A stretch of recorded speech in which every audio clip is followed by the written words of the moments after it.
Community always has been leading the way in programming and in infrastructure and all sorts of projects, alhamdulillah. So we're hoping to lead the way in this path as well. We have with us today Brother Omar Kurdi, who is going to be our moderator for the session. We'll introduce Dr. Bazian. Omar, really quickly, is an attorney here locally in Orange County, a former UCI graduate, one of our dear brothers and children of this community. His son goes to OCS, and he's also one of the founders of Orange County for Justice and Peace, Justice in Palestine. That's what I get. Thank you, Amir. Assalamu alaikum, everybody.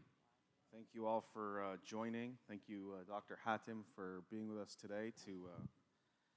I think it's been a while since I last saw you speak live, at least, but it's exciting to have you. Just by way of introduction, Dr. Bazian is a co-founder and professor of Islamic law and theology at the Zaytuna College, the first accredited Muslim liberal arts college in the United States in Berkeley, California. He's one of the founders of American Muslims for Palestine and a founder of SJP, which is involved in across the country in setting up and organizing all of the student activism that we're seeing. So this is one of the original founders of that movement. Dr. Bazian is a great friend to this community, and we obviously welcome him. Thank you so much again for joining us.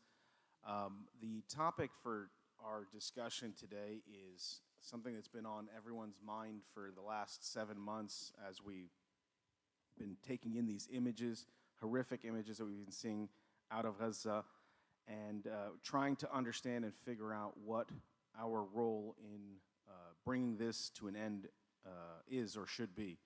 So I want to ask you, just to kick this off sort of as a hypothetical, let's assume for a second that Dr. Hatem Bazian, you are the supreme leader of Muslims in America, Muslim Arab communities in America, and you have unquestioned authority.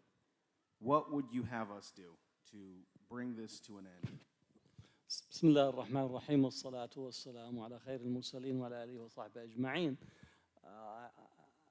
I don't know if the supreme leader of the Arab and Muslim population on Fox, I'm assumed to be the mastermind of everything that's taken place globally. So I see there's a reduction in my role. Unfortunately, yeah. But in general, I think as a Arab, Muslim, Palestinian, or even pro-Palestinian community, one is we have to have the realization that the United States is the major player and single-handedly can end the war with a phone call to the Israeli government. They could open the border with Egypt with a single phone call. They could also open the borders with Jordan for supplies for the Palestinians with a phone call. And we just see just the past few days that President Biden limiting or stopping a shipment of the 1-ton bombs, which is almost 2,000-pound bombs, have created a tension around the globe with Israel seeing that this might be leading to a snowball effect of other countries limiting this. So as a person to say what should we be doing, we should be doubling, quadrupling our effort to stop any aid that is coming from the United States to Israel. We should be pushing forth to divest in all of our arenas. I think some Muslims still are invested in one way or the other with the Israeli economy and military economy. And I would say that our, not that Arab and Muslim grocery stores are an indication, but you actually go to them, they have Israeli products on the shelf. They have, again, Sadaf, which is a product that actually does funnel money to Israel and supports the Israeli economy in this way. So I would say our impact should be at home, meaning we should have taken these initiatives ourselves politically and toward our government, but also having our boycott, divestment, and sanction actually calibrated correctly as far as what we do in this country. Lastly, also, we need to educate ourselves. Unfortunately, while people emotionally are invested in Palestine, intellectually, scholarly, informationally, they're nowhere to be found. They're tangential on Palestine in terms of the reading and resource material for it. And on the point regarding the Biden administration that they could end this with a phone call, I don't think that's in dispute. The question I have is why has it taken as long as it has? And he hasn't yet ended it. I mean, we're talking about he's halted a weapons shipment, and he's threatening to do more if they go into population centers in Rafah. The assumption early on, I think, was that the combined weight of public opinion, public pressure, a presidential election, this spiraling into a regional or global war, conflagration, that all these together would restrain or would compel Biden to act sooner, to act more decisively sooner. And yet, 7 months later, here we are, 30, 40, 50,000 dead, millions displaced, unknown how many wounded, and we're on the cusp of yet another major escalation. What, in your opinion, do you think explains this? Why were the commentators wrong about the timing, the fact that regional events, a looming election, and public opinion should have been enough to bring this to an end sooner? Yeah. Well, I do think we have to account for the domestic array of forces here in the United States. When we say AIPAC, we tend to not understand the structure and the work of AIPAC in this country. Their financial contributions to the political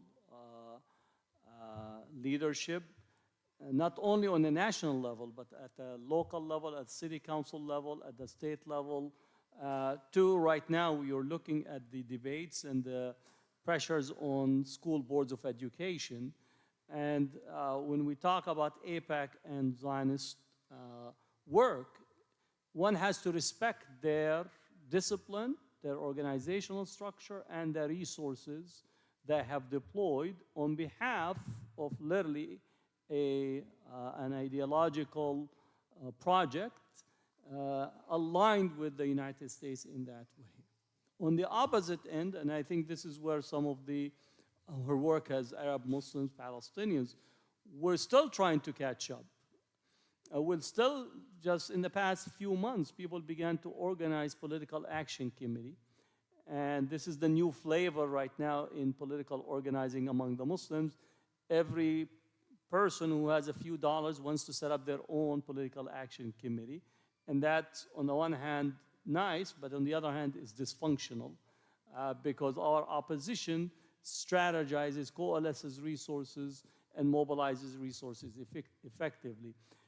There was a post, the 14 senators that wrote a letter threatening the International Court of Justice collectively received close to $6.8 million donations from AIPAC. In our political system, two things: money works and also votes.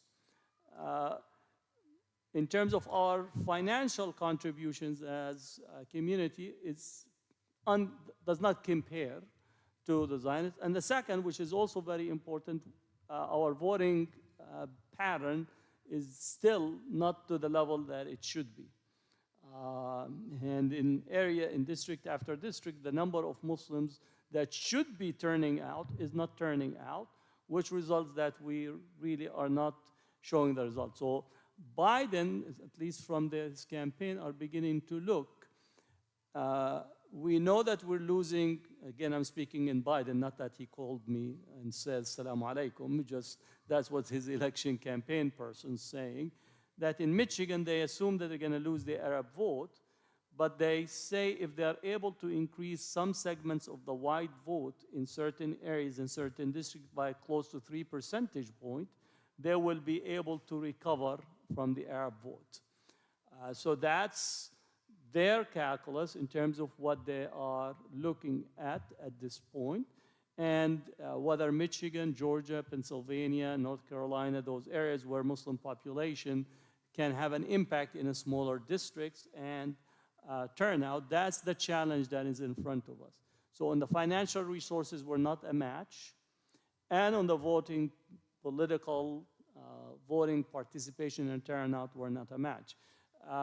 When President Biden actually delayed the shipment of weapons, he got Hatem Bazian to call immediately to the policy line in the White House. And if you don't know, Hatem Bazian is one of the major funders for the Democratic Party. And then prior to his passing, Sheldon Adelson is the major financier to the Republican Party. And they actually held a joint summit few years back in Las Vegas at the Venetian Hotel of Sheldon Adelson to strategize on how to counter student activism on campus. And they put the resources in there. Just to get as what you call clear as possible, we have a number of multi-billionaires in the Muslim community. But I would say they're not vested in the political mobilization with the resources that our opposition have. Not to say that a billionaire is going to solve the problem, but it's an array of resources. If you're going to play in the Super Bowl and your team is fully dressed with all of the top equipment, you have the coaching staff, you have everything, and then you have a team that does not even have cleats, shorts, or anything, and you're telling them to go and compete, and you expect them to win the Super Bowl. The fact that they're on the field is basically it's an insult to the game, but nevertheless, that's where we are. We tend to speak a larger political game than the reality of what is our resources that we're bringing to the table. And to borrow from your analogy, in spite of us being on the football field with no cleats and no shin pads and no helmet, public opinion is on our side. Overwhelmingly amongst Democrats and Republicans. Since I think early in November, most Democrats were demanding or were supportive. The ceasefire, a majority of Americans, about 66%, are for ceasefire. The Republicans are tipping. They're not in the majority, but Democrats are in the much higher. The Democratic base right now, 56%, consider what is taking place in Gaza as a genocide. And that's a direct outcome, I would say, of the work among the young population with limited resources being deployed. The population that we don't have an impact, or at least the numbers even among the Democrats is at a lower level, is those that are above 35, and especially if you go into the 60s, that is the population that is most entrenched in supporting Israel and also tend to contribute more resources to the political campaign. So we have to assess where the public opinion. Ceasefire, a majority.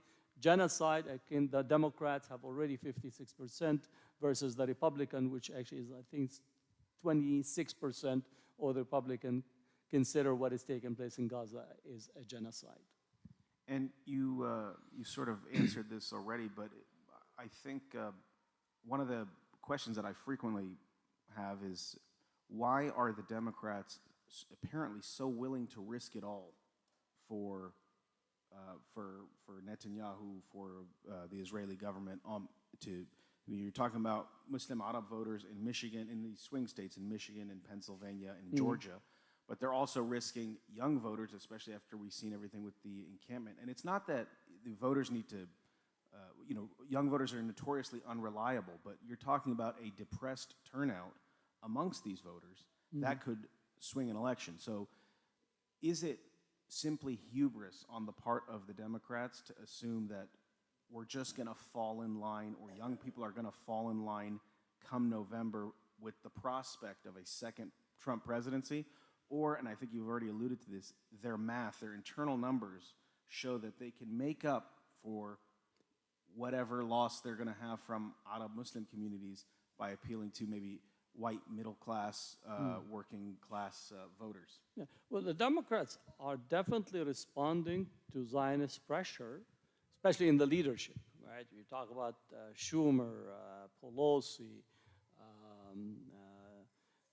if you think about Biden himself, even Newsom in terms of being what you call a person that's still supporting Biden, he thinks he might replace him.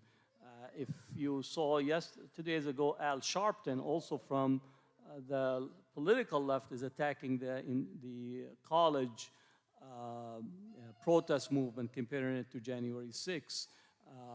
Even the African American Forum putting out saying that we need to stick to the Democratic Party and so on. So all that is responding to who's putting the talking points and the pressure. And the pressure is coming from AIPAC, pressure is coming from ADL, Anti-Defamation League, the pressure is coming from AJC, Zionist Organization of America, the Israel Caucus in the Congress, and all are trying to circle the wagon, maintain these leadership that have literally been suckled on supporting Israel as almost the 11th commandment. And as such, they think they could still push this up to possibly before the convention, and they figure that the Arab and Muslim community will have nowhere to go. Because on the other hand, we have the boogeyman, the orange monster, Trump, and the Muslims are afraid, so they're all going to line up, and at the end of the day, they will vote for Democrat, even though they might be holding their noses. So they're making that assumption, and then to try to work on increasing voter turnout. They're betting on trying to increase the voter turnout in some white sections in Michigan, in Georgia, but also increasing black voter turnout, because the Democratic Party cannot win any election without the black community. And if we notice, the establishment or mainstream black voters and their leadership have still did not abandon Biden. And that's something that we have to, in terms of our work, is to begin to speak and reach out to some of the black political leadership. And if initially within the first few months, even the black Muslim leadership wanted to distance itself from Gaza. If you remember, Keith Ellison tweeted he was supporting Biden and that we're not going to abandon Biden. But as he noticed the 110,000 in Michigan voting and committed, he actually put out a tweet celebrating the outcome, which again will accept correcting course. His reading was that we're going to continue on the Biden train, seeing where the community, he could not actually stand where the community is already bypassed him politically. So that's what we are seeing. It's not as a result of miscalculation. I think they just think that we continue to push the Israel position, supporting Israel. This will result in continued contribution to the political campaigns in the Democratic Party, and we will be able to overcome between now and the convention. If it continues, all bets are off, right? If this war continues up to the convention, and I'm encouraging people to show up because the convention is going to be in Chicago, and little Palestine is right there in Bridgeview. So if you want to actually put pressure on the Democratic Party, then definitely the Democratic Convention that begins on the week of the 19th in Chicago is going to be a major test for where the Democratic Party is. And we will be putting our platform of the issues that we're asking for, including cutting all U.S. aid to Israel, not only military, not only delaying, calling on the United States to give full recognition of Palestinian sovereignty. We're no longer going to make this dance of two-state solution. We're for peace, but not substantiated state steps in there. Calling for cultural and academic boycott nationally with different campuses that are taking place, but also with association, and push ahead for. And I would say for those who are watching the economic aspect, the Starbucks quarterly release actually proved the point. Starbucks actually this quarter, their sales were actually declined 3% globally. Now we might say 3%, it's not too much, 3%. Zakat to 2.5%. 3% for a corporation like Starbucks is huge. They were actually planning, or the quarter was for it to be positive. it turned out to be negative. And overnight, when they released their quarterly result, their stock declined by 18%.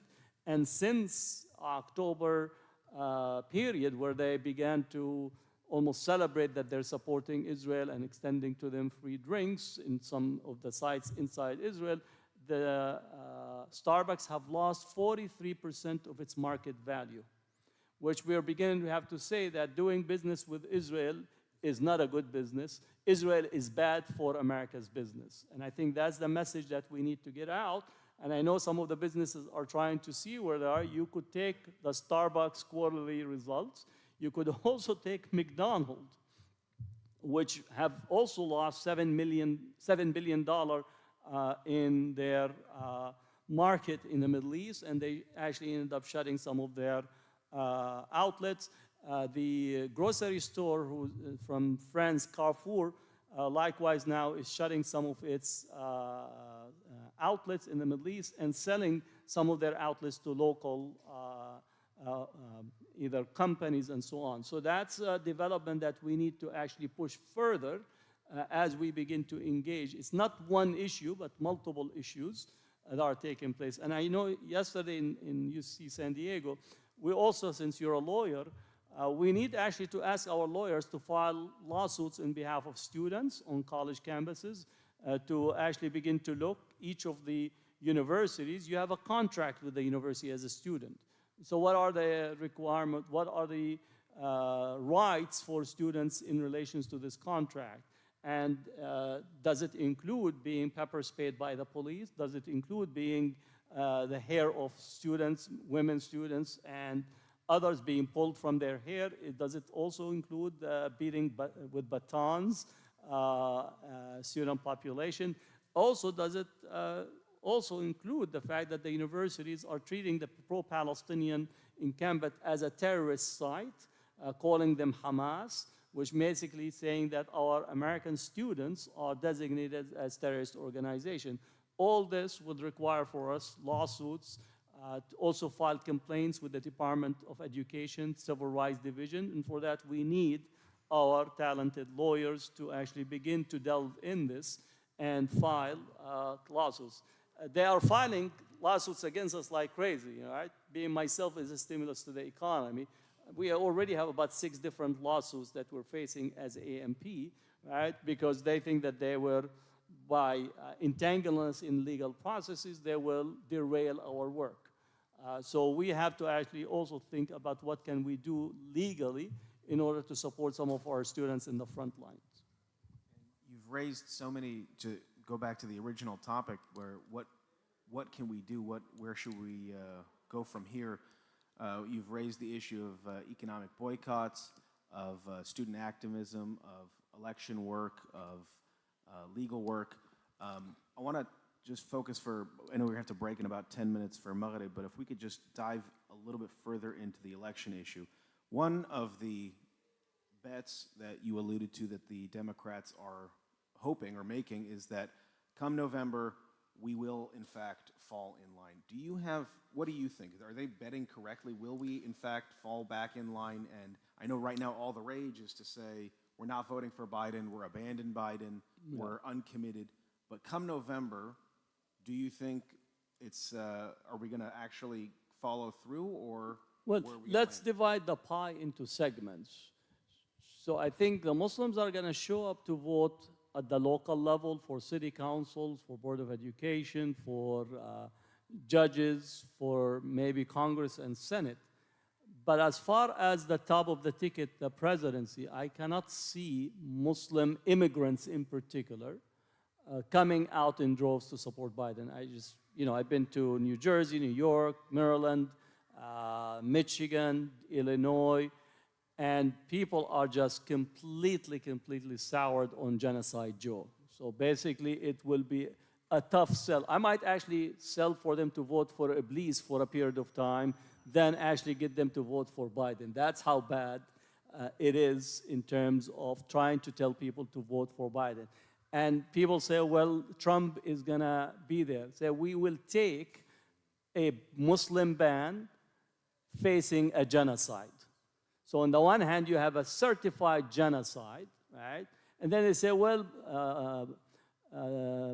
Trump is going to actually give Israel more leeway. It's like, so let me get this straight.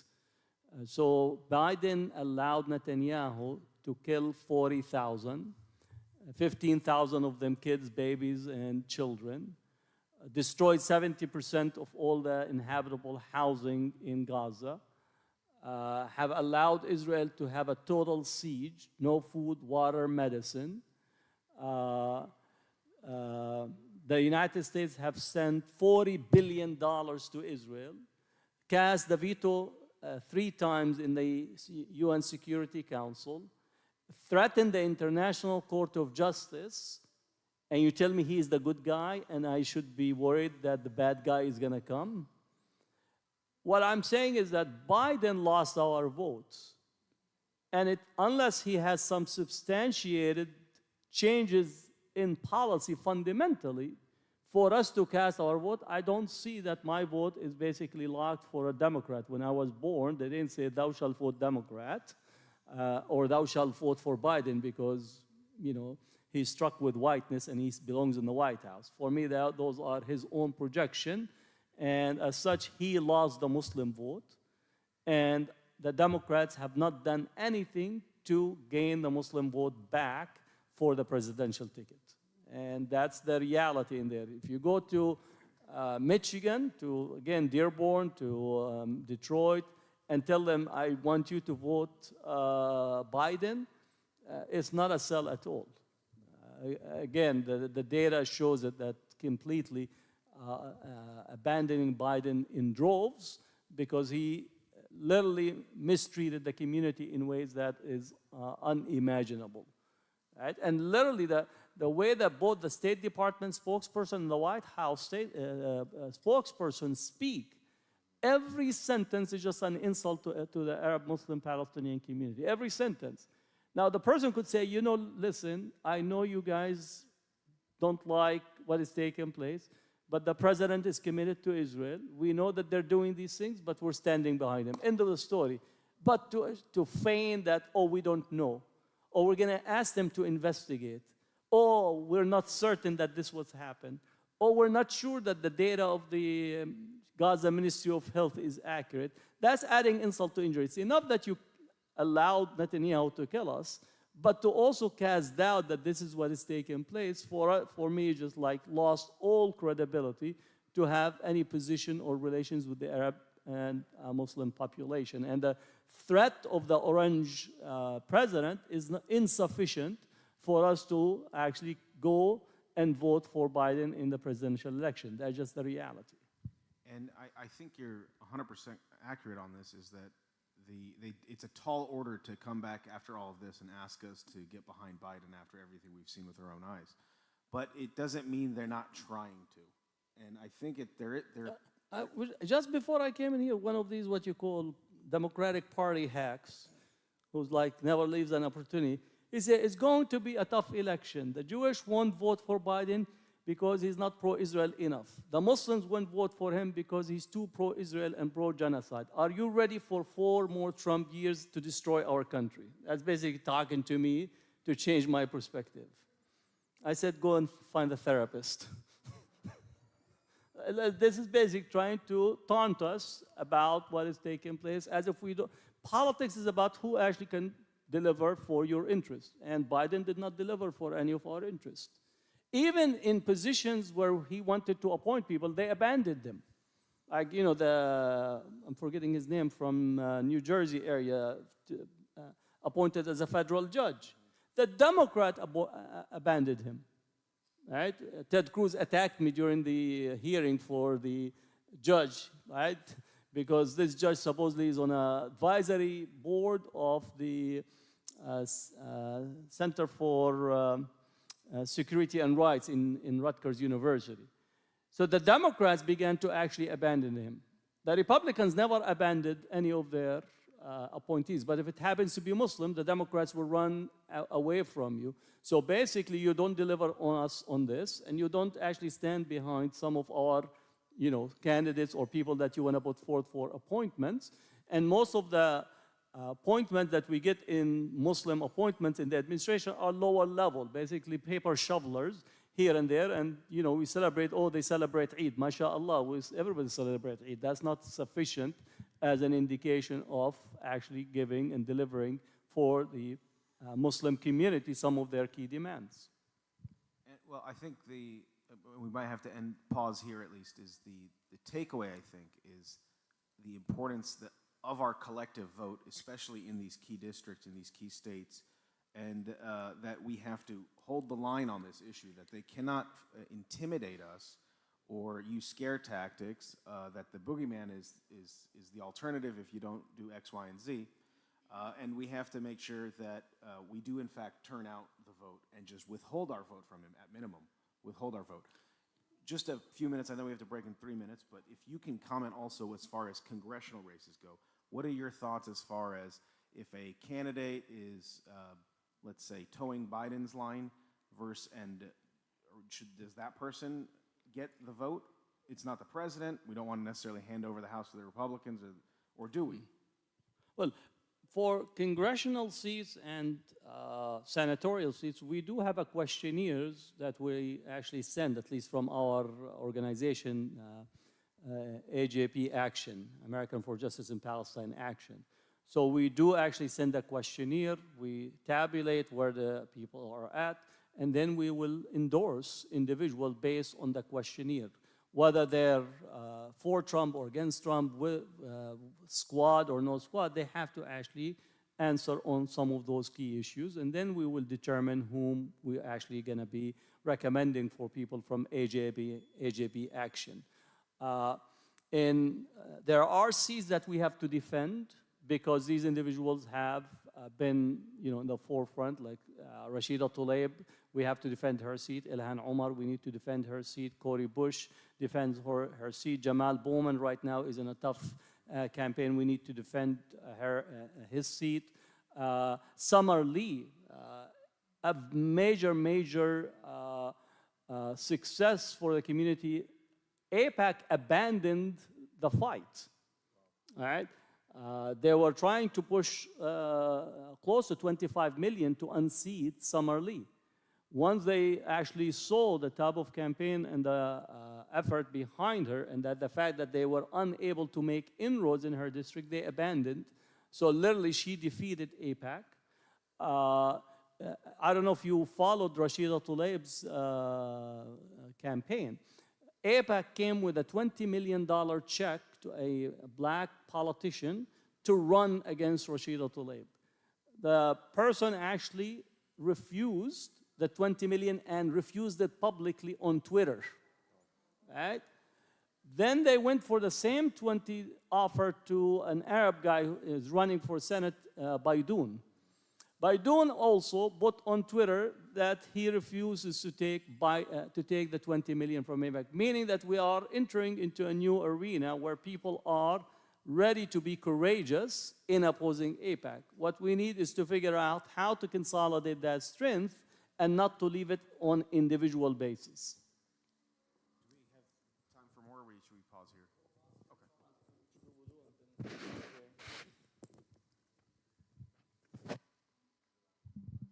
Inshallah, we'll pause here for Maghrib, and then we'll come back for some Q&A from the audience. Jazakumullah khair.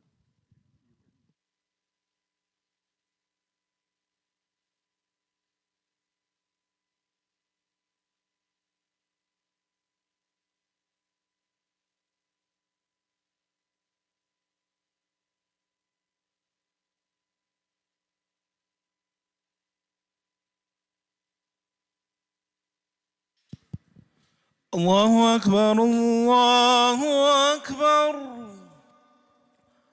الله أكبر الله أكبر أشهد أن لا إله إلا الله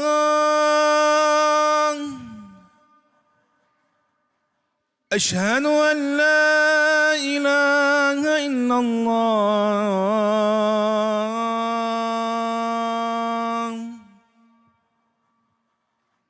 أشهد أن محمدا رسول الله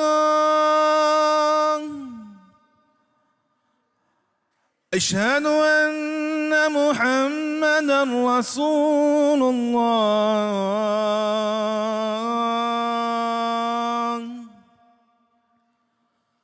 حي على الصلاة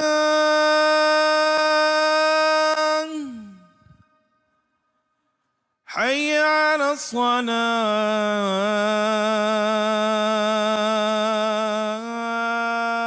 الصلاة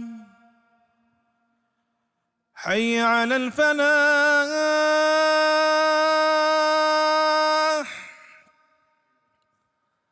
حي على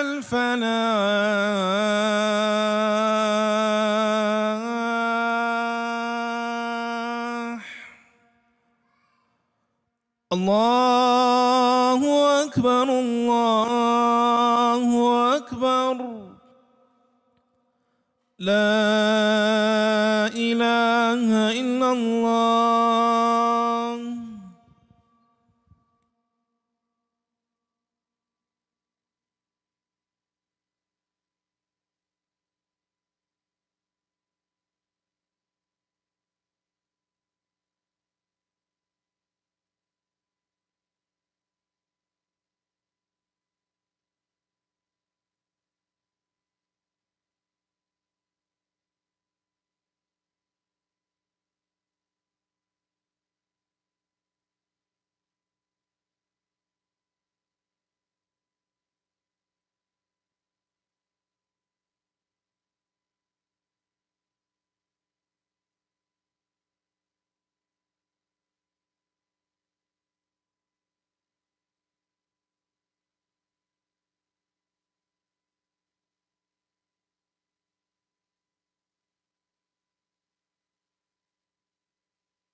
الله أكبر الله أكبر أشهد أن لا إله إلا الله أشهد أن محمدا رسول الله حي على الصلاة حي على الفلاح قد قامت الصلاة قد قامت الصلاة الله أكبر الله أكبر لا إله إلا الله. استقيموا رحمكم الله. سووا فإن تسوية الصفوف من تمام الصلاة.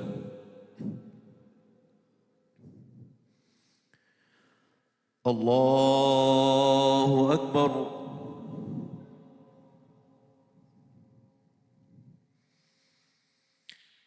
بسم الله الرحمن الرحيم. الحمد لله رب العالمين الرحمن الرحيم مالك يوم الدين إياك نعبد وإياك نستعين اهدنا الصراط المستقيم صراط الذين أنعمت عليهم غير المغضوب عليهم ولا الضالين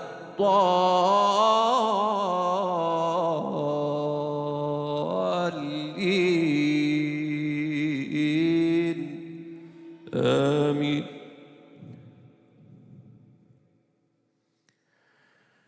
ولا تحسبن الله غافلاً ولا تحسبن الله غافلاً عما يعمل الظالمون إنما يؤخرهم ليوم تشخص فيه الأبصار مهطعين مقنعي رؤوسهم لا يرتد إليهم طرفهم وأفئدتهم هواء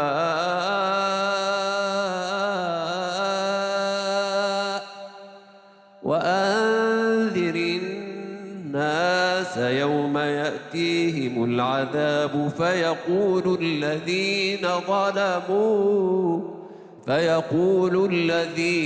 ظلموا ربنا أخرنا إلى أجل قريب نجب دعوتك ونتبع الرسل أولم تكونوا أقسمتم من قبل ما لكم من زوال وسكنتم في مساكن الذين ظلموا أنفسهم وتبين لكم كيف فعلنا بهم وضربنا لكم الأمثال وقد مكروا مكرهم وعند الله مكرهم وإن كان مكرهم لتزول منه الجبال.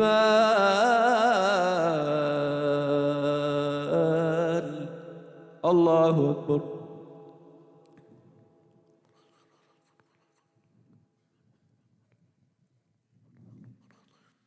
سمع الله لمن حمده. الله أكبر.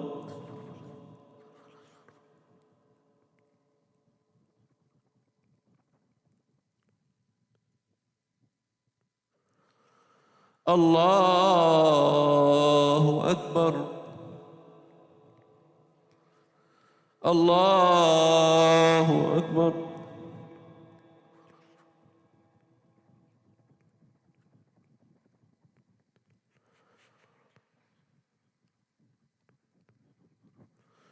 الله أكبر.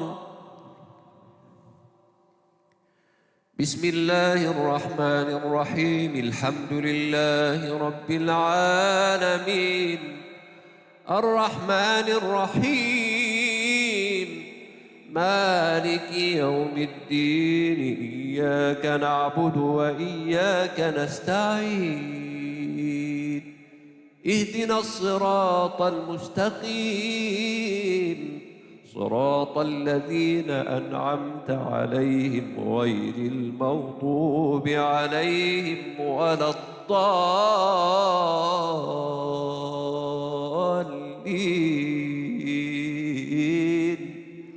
آمين. إن الذين قالوا ربنا الله ثم استقاموا تتنزل عليهم الملائكة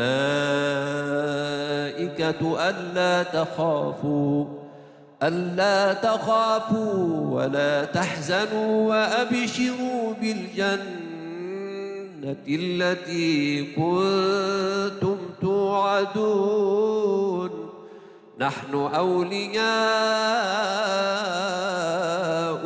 في الحياة الدنيا وفي الآخرة ولكم فيها ما تشتهي أنفسكم ولكم فيها ما تدعون نزلا من غفور رحيم. ومن أحسن قولا ممن دعا إلى الله وعمل صالحا وقال إنني من المسلمين.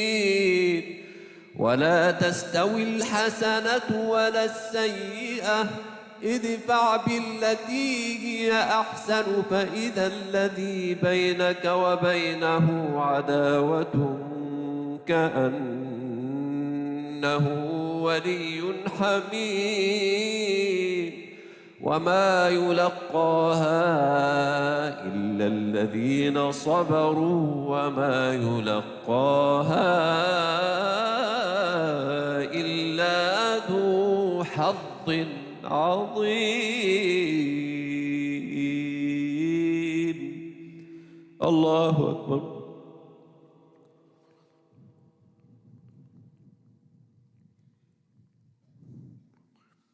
سمع الله لمن حمده. الله أكبر.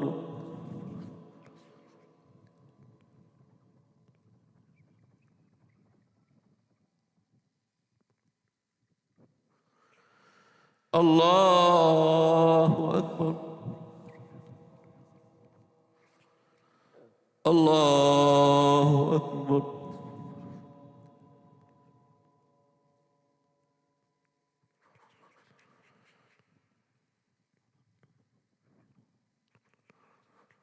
الله أكبر.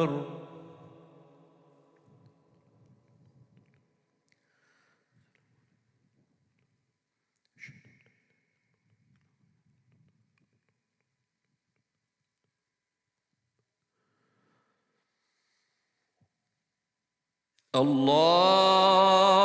أكبر.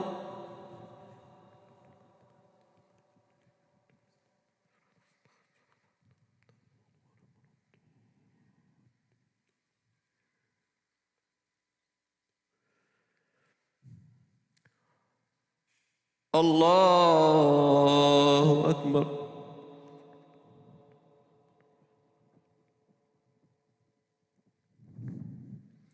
سمع الله لمن حمده. الله أكبر.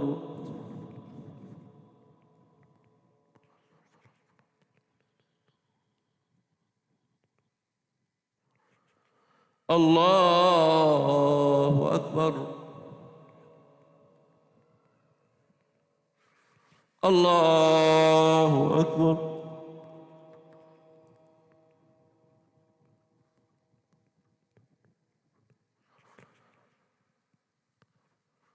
الله أكبر.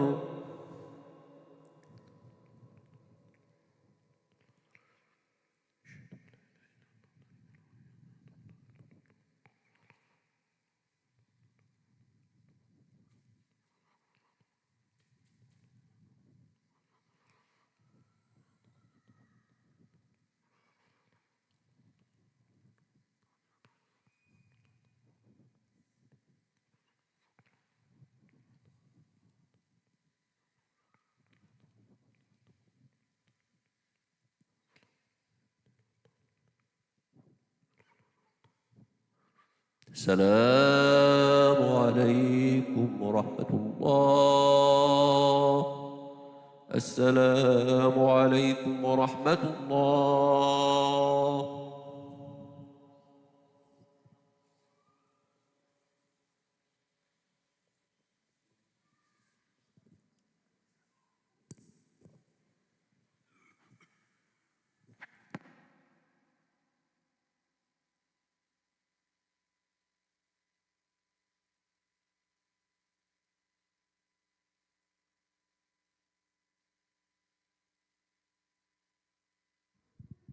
Assalamu alaikum wa rahmatullahi wa barakatuh. If you're just coming from Maghrib, we do have a program for another 20 minutes, inshallah. Our dear Dr. Hatem Bazian is visiting us from the Berkeley area. We'll have another 20-minute Q&A after Sunnah prayer. And just as a reminder for next week, Sheikh Joe Bradford will be here, inshallah, on Friday night. And we'll be giving the khutbah during Jama'ah, inshallah. So Sheikh Bradford next week, Friday night program. It will most likely start around 7 o'clock, and we'll go till a bit after Maghrib. And again, if you're here, take a seat after Sunnah and hang out with us with Dr. Hatem Bazian. Jazakumullah khairan.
Assalamu alaikum. As you finish up your sunnah, please, the brothers can hang out on this side and the sisters can come back up to the chairs if they'd like. And brothers, if you'd like to move your chairs up as well, you're welcome to, inshallah.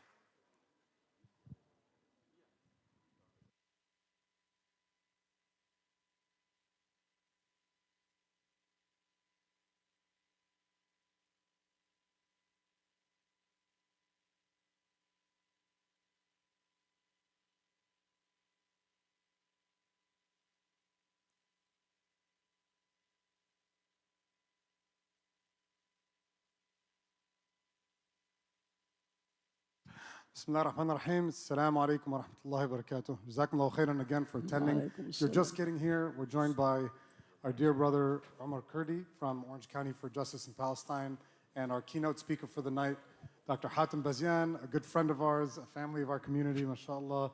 He's a professor and a doctorate up in UC Berkeley, one of the founders of SJP, one of the founders of American Muslims for Palestine, one of the founders, according to Omar Kurdi, of all things good in life. So, alhamdulillah, we're excited to have him here. We've been talking about Gaza, and inshallah, in this session of the program, we'll open it up to some more questions and answers from the audience.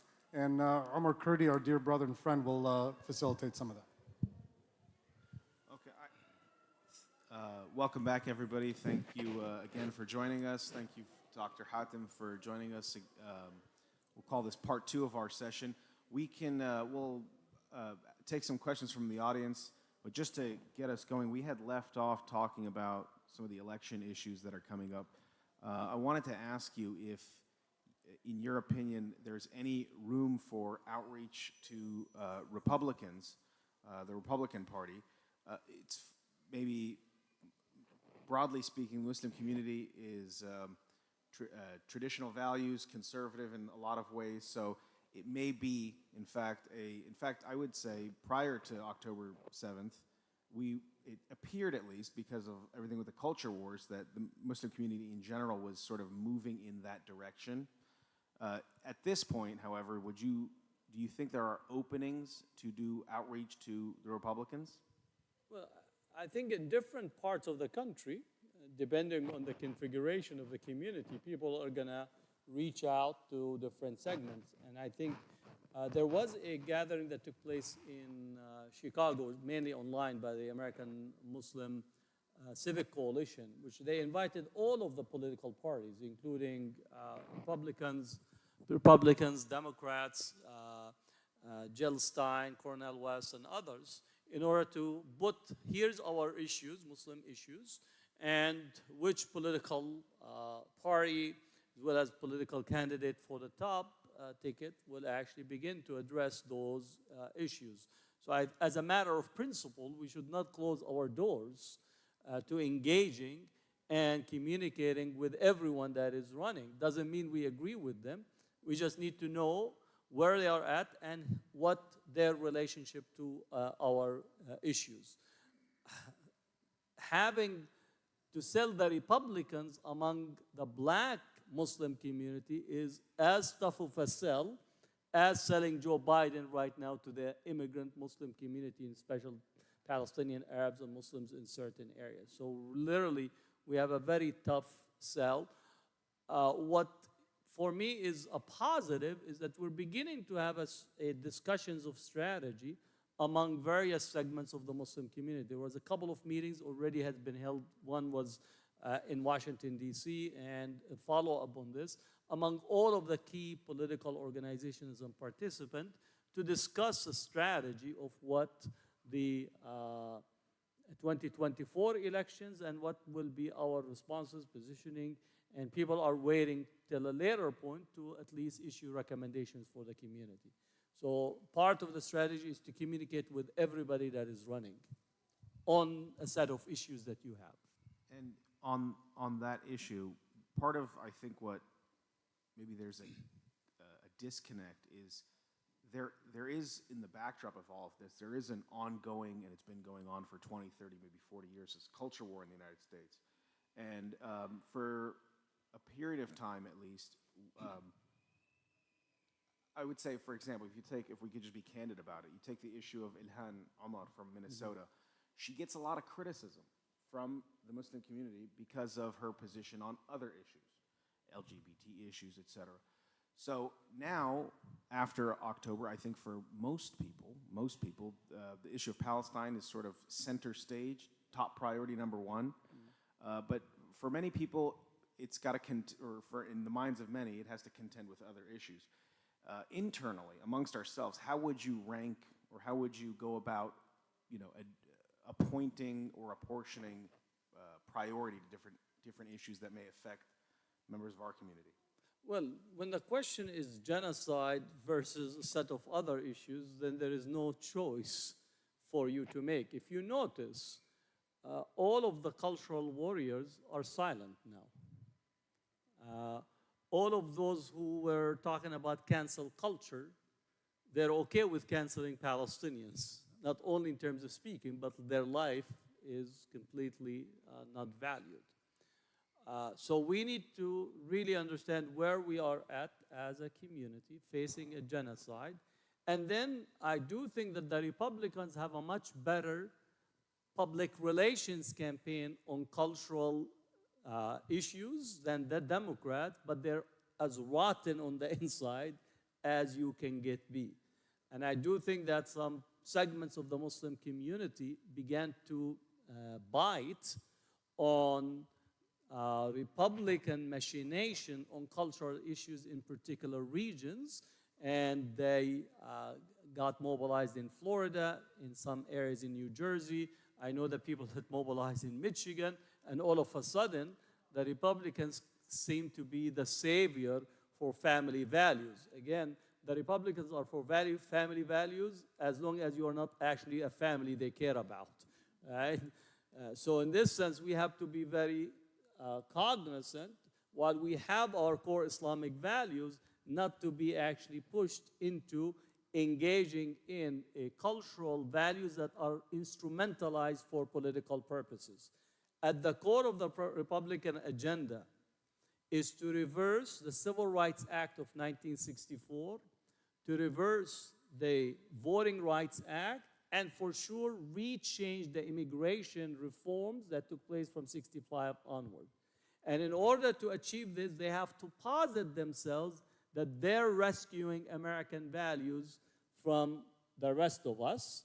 And as such, these are being utilized with a very strategic deployment, heavy investment, because they know they could mobilize us on these emotional issues while simultaneously pushing us off the bridge in an actual unfolding genocide. So we have to be able to be very clear and skilled in understanding the dynamics of the Republicans and what their strategy is about. And I think if folks have And questions. then I can, in terms of talking about Ilhan Omar is elected to represent all the society in her district. She was not elected to be the U.S. Mufti for Muslims in Congress. Right? So people think that Ilhan Omar, just because she wears the hijab, immediately she is the Mufti of the Muslims, and therefore she should vote as a Mufti. Right? She has to represent her district.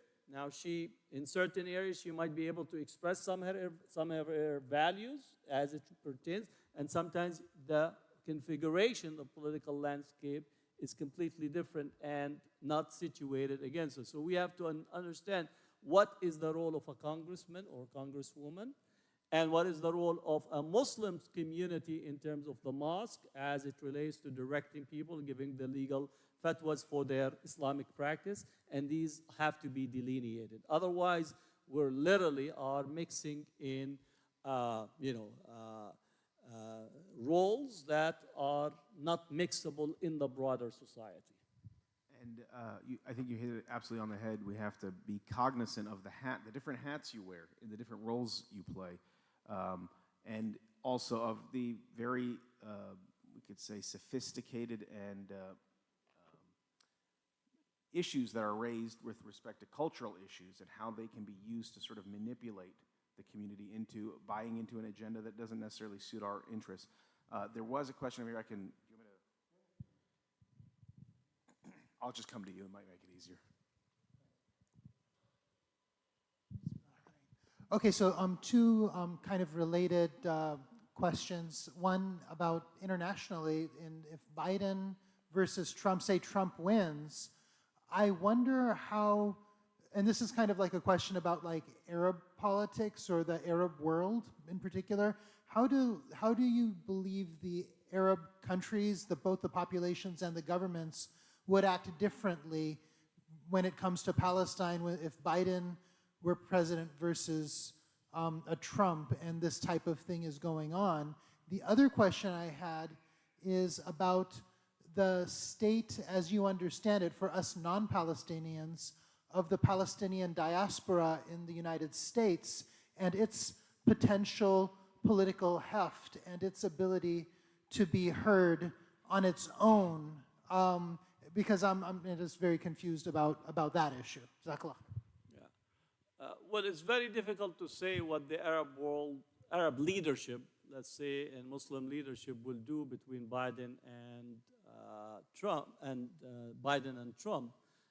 because they will continuously respond to U.S. Demands and pressure. If you notice, or at least if you haven't for the past 7 months, Egypt have been locking the border with the Palestinians in Gaza. Egypt has total control of that border, right? Sisi has the key, has the lubricating oil for the gate, and has all the elements on his side of the border, and his side is the Palestinians, right? So the Sisi policy with Biden has been similar to his policy with Trump during the period. Actually, they were pressuring Trump to be far more belligerent to Sisi opposition. Similarly, if you think about MBS and the Gulf, they have been given to Biden and to Israel every concession that you want. When the Houthi closed the shipping on Bab el-Mandeb, an alternative shipping lane have actually been set up where the Israeli shipping passes through United Arab Emirates, and then it's loaded on trucks to Saudi Arabia, to Jordan, to King Hussein's crossing in the north to supply Israel with all its needs. So I cannot see the Arab world being that much different. Maybe in intensity, they do love Trump more because he's transactional. So you could go and meet with Trump. You'll get a toy, I'll get a toy. You'll get a sword, I'll get a sword, and sign again, and then agreement is struck. That's when Trump went to Saudi Arabia. First trip, he went to the Middle East, right? He started dancing with the sword. Well, if somebody gives you a contract for $410 billion, I'll dance with 2 swords, right? And rightly so, Trump took $410 billion, then he visited a couple of other places, he collected $500 billion and came back. That politics will continue. I don't think that you'll have any change fundamentally on those. As it relates to the Palestinians, the Arab world have completely abandoned the Palestinians, and again, this is nothing new. Anybody that reads the history of Palestine, if you read any of the history, it began much earlier than 1948. The first knife in the back of the Palestinians was what's called the Great Arab Revolt of Sharif Hussein, where he signed on with the British to launch a war against the Ottoman Khawarij, Khawarij al-Qarn al-Ashrin, those who committed khuruj on the Ottoman. And through that, allowed the British to land their troops on the coast in Palestine and come out of Egypt. And then they actually recognized the Zionist rights in Palestine. Sharif Hussein and his sons, which one became the king of Iraq and the other one was the king of Jordan, on the condition they recognize the right of the Zionists to Palestine. So I recommend for people to read Avi Shlein's book, Collusion Across the Jordan River. It's an important book that actually documents the relationship between the Hashemite, right, which came to be Jordan, and the Zionist movement.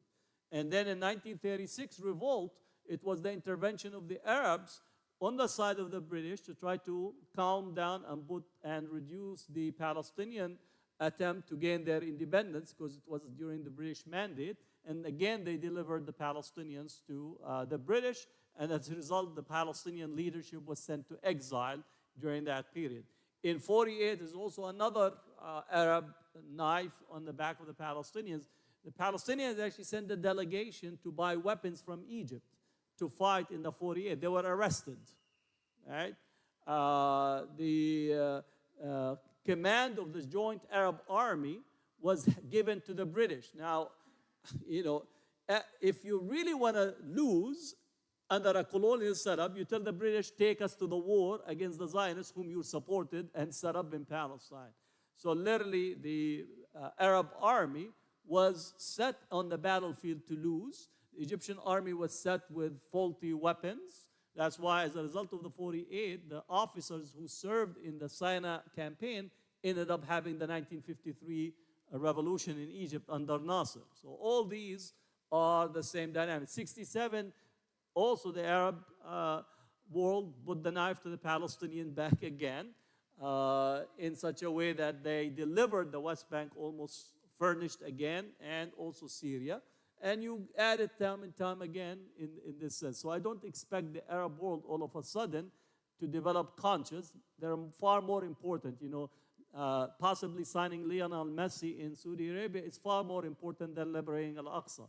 Landing Ronaldo is far more important than actually supporting and preventing the transgression that is taking place. So that's the reality in the Arab world. As far as the Palestinian diaspora, I do think that there is a possibility of Palestinians to emerge and assert their ability to speak of their own narrative, to speak of their own history and their own context.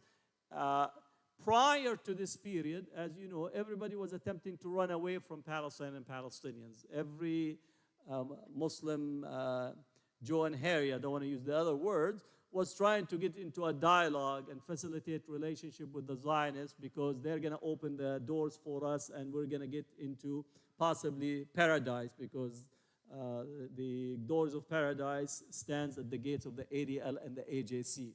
Right? That was the reality. Now there's a shift that is taking place, and I do think those individuals and groups that wanted to put themselves in the forefront, on the one hand, not to speak on Palestine, on the other, having the right to actually negotiate on behalf of the Palestinians in civil society, those days are over.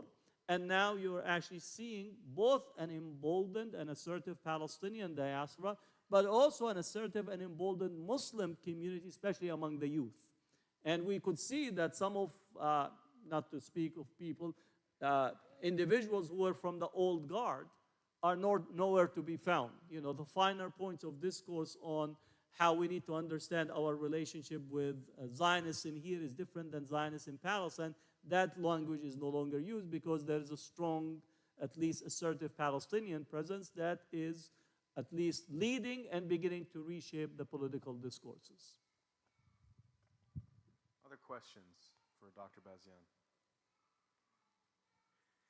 If I can also hog the mic a little longer, unless we're out of time. Do you have time for more questions? What?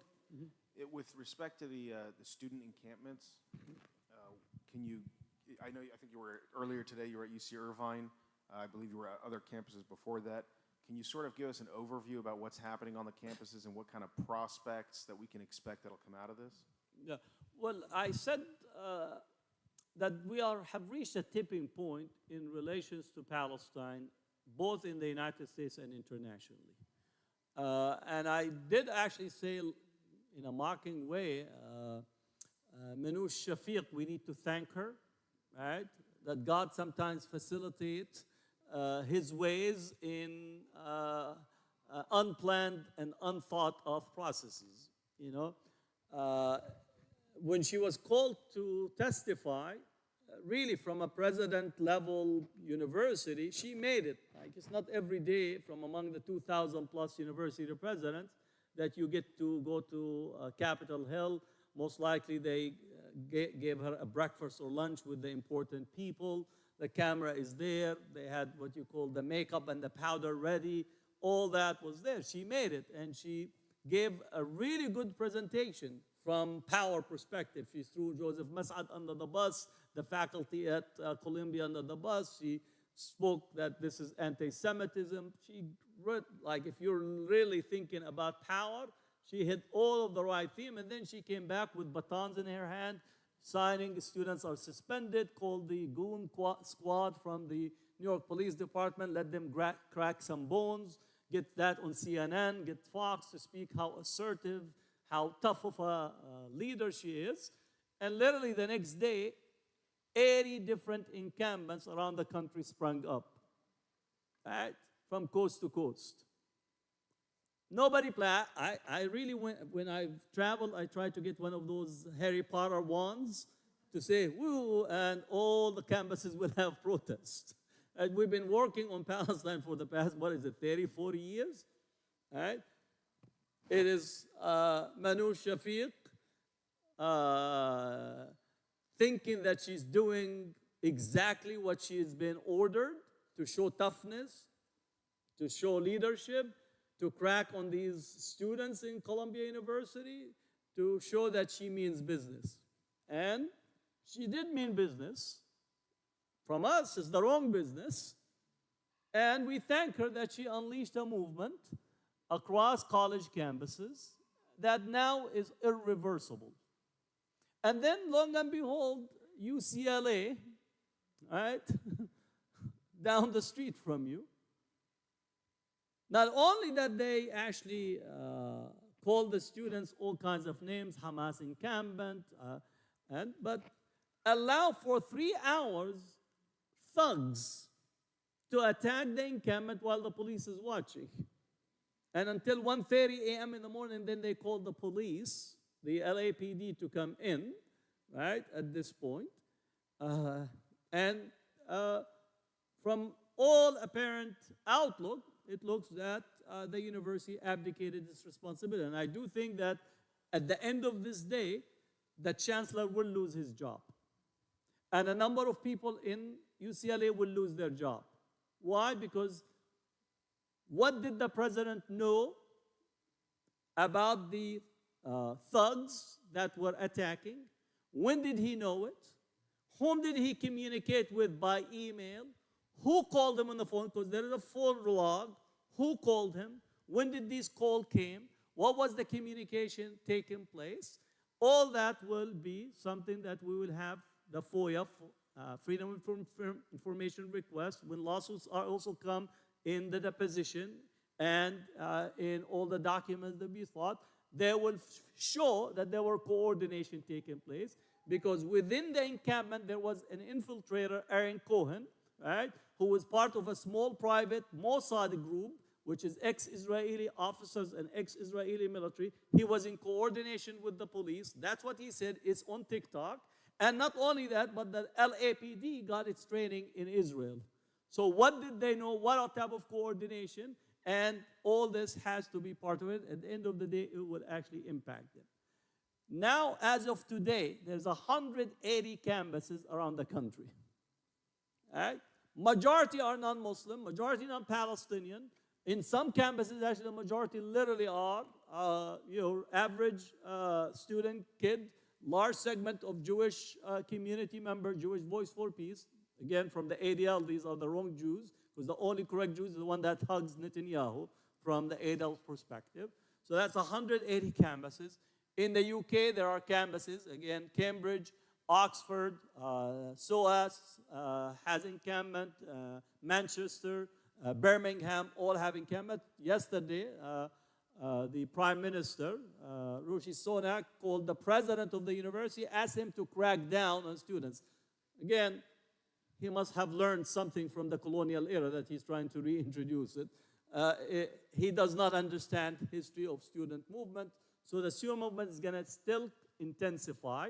There are already victories have been registered by students in Sacramento State University. Completely, the university accepted to divest, and also as part of the agreement with the students that they will come Palestinian students from Gaza to the campus, initially with 2 and expanding it to 20. Union Theological Seminary, which is a partner seminary with Columbia University, just today declared that they will completely divest from any of their holding in relations to Israel and the Israeli economy. Evergreen College in Oregon, likewise, completely divested. Brown University agreed to put on the ballot measure for divestment with negotiations with the students. Rutgers University students negotiated with the university. They had 10 points. They gained on 8, and the 2 points are still, they're going to come back. So there is still changes that are occurring. 2 campuses that we also want to speak about. Bernard College had an actual ballot measure for all the students to vote. Do you support divestment? The student population voted 91% in favor of divestment in Bernard College. Again, Bernard College, maybe there's like 1 or 2 Palestinians. Usually they're under custody by the police. But literally you have 91% of the campus voting for divestment. Up the highway from here, 101, Stanford University. Stanford University had a ballot measure for all the students. The undergraduate students voted 72% for divestment. The graduate students, 74% voted for divestment. This is Stanford, again, for those who understand Stanford as a campus. It's not Berkeley, it's not Cal State LA or any of the UC. So that shows you where the movement on campuses is taking place. It's continued to intensify. Students are going to be more creative. So the tent is one possible feature. But I know there are people talking about Palestine Summer, which is to actually get students and those activists to go out and engage in political type of organizing and also begin to prepare for the fall because I think we're heading the summer, the graduation. I think the fall semester will actually show the strength of this movement leading up to the 2024 election. So very optimistic. I do, again, call for our community to support the student encampment. If they ask for resources, make sure that you extend resources, whether financial or material. I do ask, I know that there are a number of here lawyers, some of my best friends are. Make sure that you actually extend your support, whether you work with CARE or National Lawyers Guild or Palestine Legal or MLFA or Center for Constitutional Rights. The ACLU has been missing in action. I'm not going to mention them, but any of these groups that are lending legal support for the students, very, very critical at this point for us to do so because our opposition as well as the university is attempting to throw the book on the students to scare them. And I think this legal support and help will be very critical at this point in time. So that's how I see what is taking place. The brother here reminded me that there's, I think today or yesterday, please. Assalamu alaikum. So there's 800 faculty members from UCLA who have come out and in favor of pro-Palestine, and they've put a resolution. They've asked for the resignation of the vice chancellor. Is there something similar going on across the UCs, like Berkeley and other UCs? Yeah. Well, what we have developed is faculty and staff for justice in Palestine, and that now is a national network among faculty, and different universities are mobilizing. Now we're calling on people to mobilize and organize with the staff unions, and our staff unions already have actually passed resolutions to indicate their readiness to call for a strike, which is very important because during the anti-apartheid movement, staff unions called for a strike, and then the UAW honored the strike, and therefore they did not cross the strike line, so they stopped delivering to the universities. So we are seeing that work is being done on this. Academic senates for the faculty, and UCLA is doing this. We have a statewide statement among faculty in the UC system that also has been put out to challenge the UC policies. One of the things that the pro-Israel are asking for is what's called position-neutral teaching. Right? They don't want the faculty to actually render their scholarly opinion on a matter, in particular in relations to Palestine.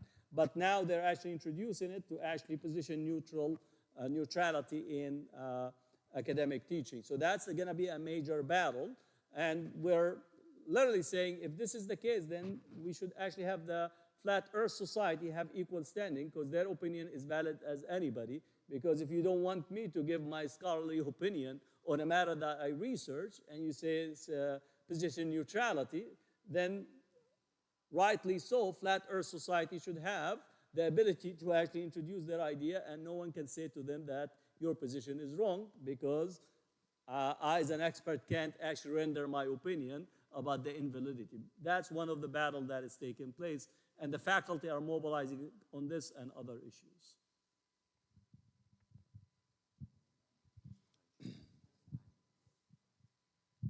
Last two questions. Thank you. Oh, sorry. Do you want to do it?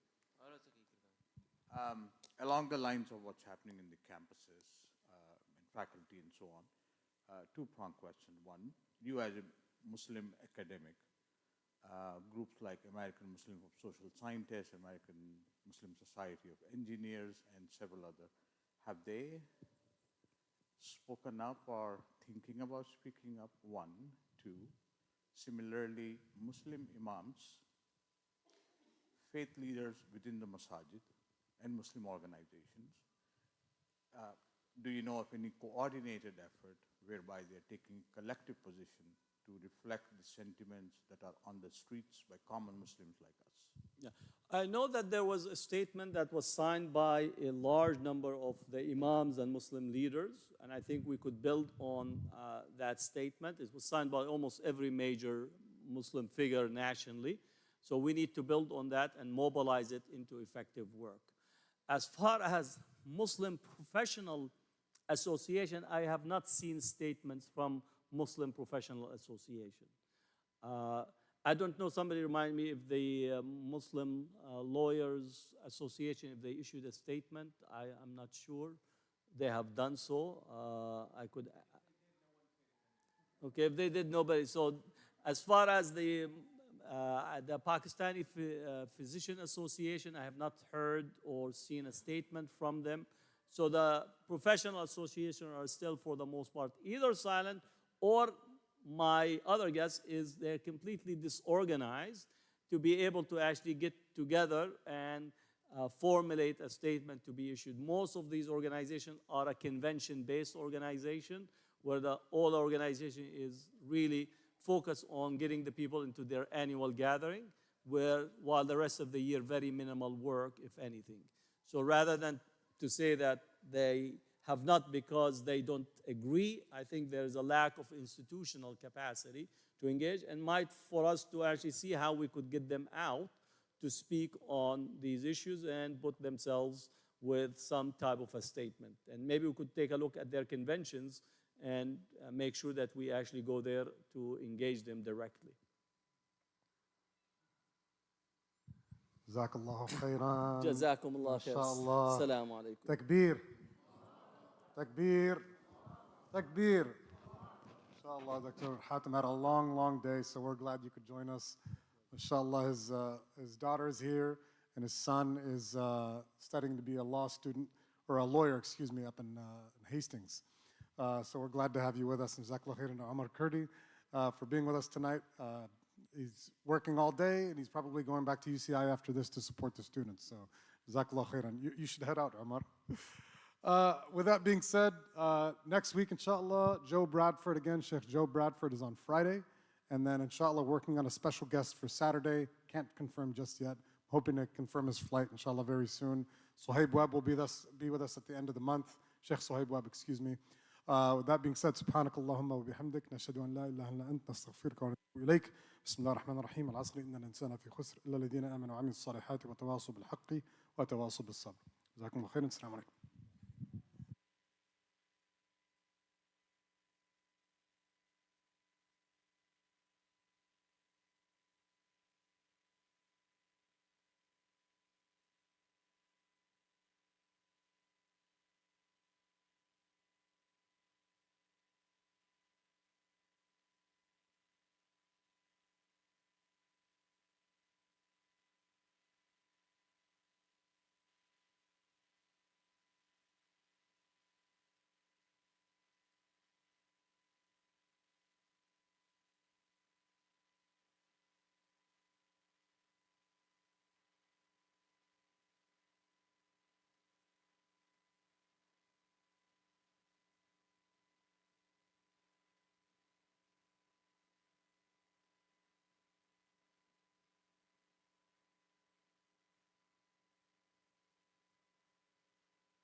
Just a quick note, there is some pizza outside. It was for the kids, but alhamdulillah, we have a lot left over. So we're all kids at heart, inshallah, so go get some pizza.